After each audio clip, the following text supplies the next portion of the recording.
zana yo pasteur, zana yo évangéliste, zana yo diacre, zana yo musala kovanda kuna kukombola ka église kasiko singa misala ya prophétie. Prophétie ezali ko livrer message uti pana nani sena? Na Nzambe kaka. Batu boni lelo bazana don ya kozwa. Banda Daniel tina Malaka na yebisio. Bible classé Daniel ti Malaka les 12 derniers prophètes comme petit prophète kaka. Mais dans ce qu'on a comprendre que ils en ont quand attend mon boy kaka ils en ont. Ils en ont attend mon boy. On a moni pe l'église on dit prophète mais ça na yo ka ba mo soute. Tika na yebisio prophète Eli kama mulaka Ana. Aza kosamba na 5h du matin alobaki na yemi yo mwasi oyo mabonele si esilaki na ngote yo ozaka na se ya milangwa. Ana azalaki na se ya bien. Ana repondaki nini o mosali ya Nzambe oyebi mpasi na ngai te naza kosola Nzambe na ngai. Prophète Eli mbango asengaki pardon alotika Nzambe moto ayebi motema na moto ayebi nini ozali kosenga ase revele mpe apesa yo ozali kosenga. Yango Ana azwaki nani? Samuel. Même mokonzi yo Samuel nani nani Eli, prophète Eli, ye comme bikuli te. Aresiraki. Zéro échec. Abikoleki na mai rare.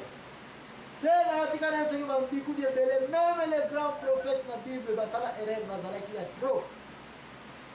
Ça le tient pas c'est. Mais les comme il y a place par les prophètes.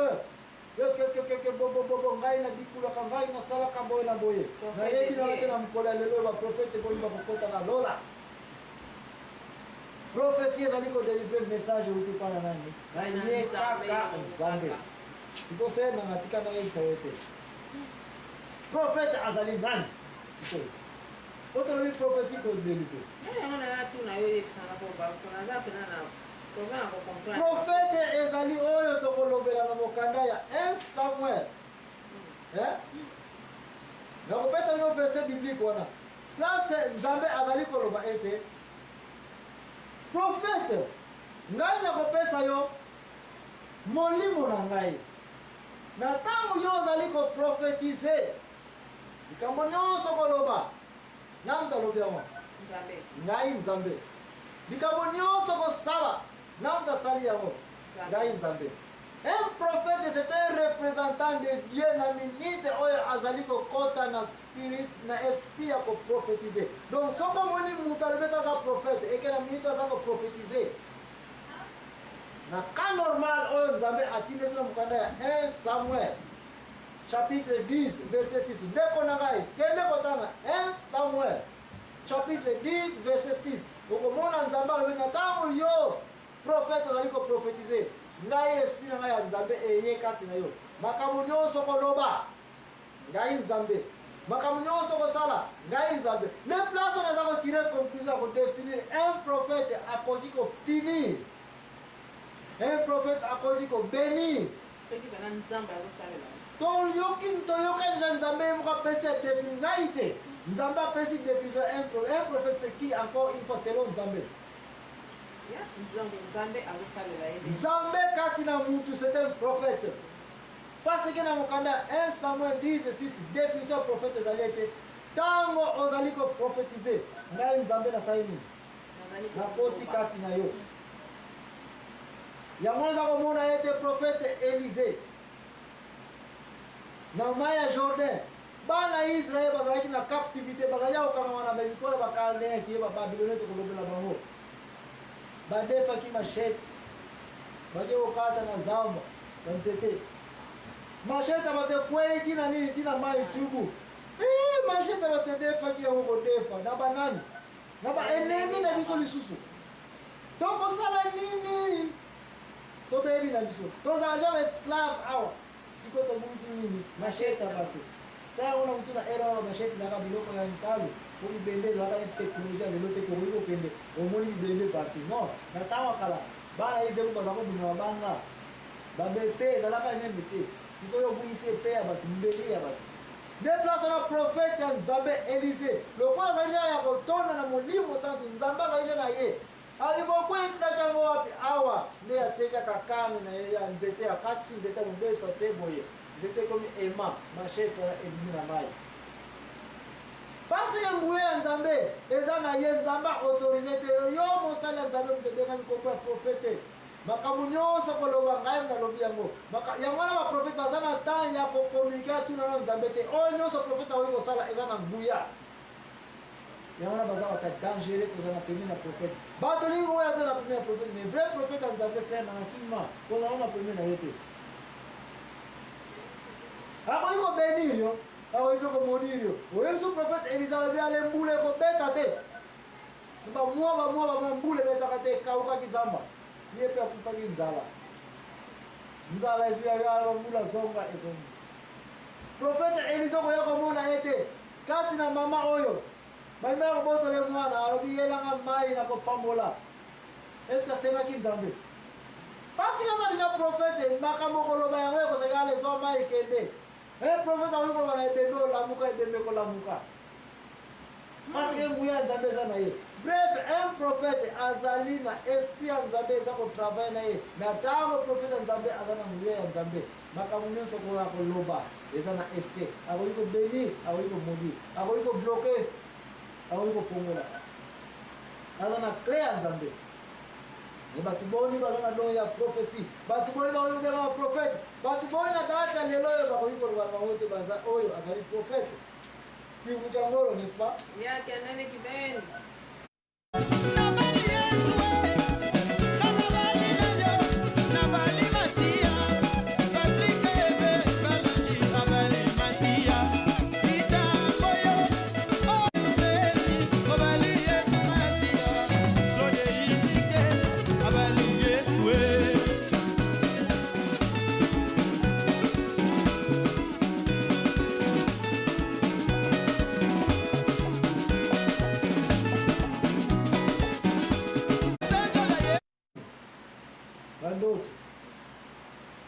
bandoto pasi ndoto oyi komona ndoto namonaki nakendaki na poto est-ce que réellement okendaki na poto okendaki te po okanisaki okenda poto bakoko bakolota ndoto namonaki bilanga na ngai bajardin batutu bazali koya mais akomine na 80 banzete ya mangusa eza nanu ya solo ndoto na loto ezali solo banaka kosimba ngo bankoko na bakokolete na ye bakomaa komona oyo amoni kaka ndoto ezalika balakisi yo ketala manga yango oyo olokoli yango ndo ya mwana na yo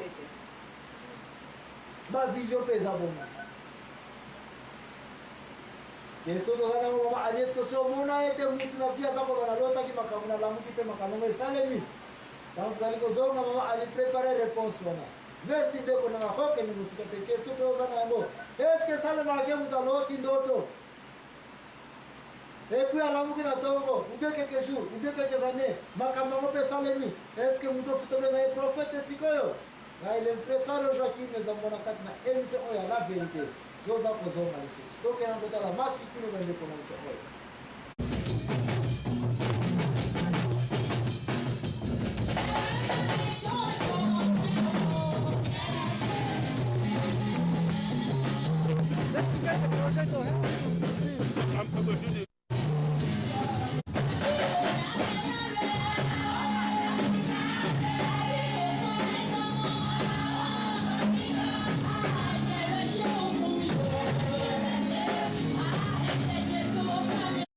vérité bandeko tosili kozonga kati na émission ya la vérité mama ani na banza azalaki na question na ngai eske si omona moto aloti ndoto okati na ndoto nde alamuki même jour bi après quelques jours makambo mpe esalemi toza na likambo solo ngo bakisa conseil na bandoto bato mingi meme nga moko namona yango ya tro oloti ndoto omona mpe ndoto yango pene esalami esalamaka mpenza mosusu mpe omona okepa nganga no oke nganga ayebisi yo boye makambo yango mpe esalami eza ya solo esalami mpenza siko nini okokosala mpo kasi merci mingi sena oya komona ete nzambe ntango akreye mutu na mabele oyo apesaki esprit na ye esprit ya nzambe kati na mutu eza yango te esprit saint mais esprit ya nzambe kati na mutu elingi koloba ete mutu basali na esprit ya nzambe akoki mpe koraisonne akoki mpe koorganize vie akoki mpe kozala na bamakambo oyo ezali ke aza kobeneficie na oyo nzambe atia comme pake ya mutu avivre na mabele oyo oui mutu tanke aza na esprit ya nzambe aza toujours na baoccasion baopportunité ebele ya amona makambo epuis makambo yango mpe esalemi mpona prudence na ye mpo akovivre. me babiloko oyo okoki kotia yango na cadre ya niveau supérieur te mpo obenga yango te mpo yo olotaki ndoto mpo makambo yango esalemi epo oya kobenga yango ete sikoyo okomi mama bikuti. eza mutu nyonso na mabele oyo akoki kozala na option na occasion na opportunité ya komosalela esprit nzambe apesa ye epuis amoni qui est meilleur encore mutu na ntango apusani na pembeni ya nzambe ye yango tozali kobenga basantu ye yango tozali kobenga moto akomi converti moto amipesi na misala ya nzambe moto akomi na communication vraiment direct ye na nzambe aza soki na besoin biku di prophète nani te ye moko aza kapable na kivukuli mokoko oyebi te sivinda kivukuli mokoko na bandibu ya ngolo soko oyiba infiltre na mesa yaka kolia bongo batiele lutu te okuti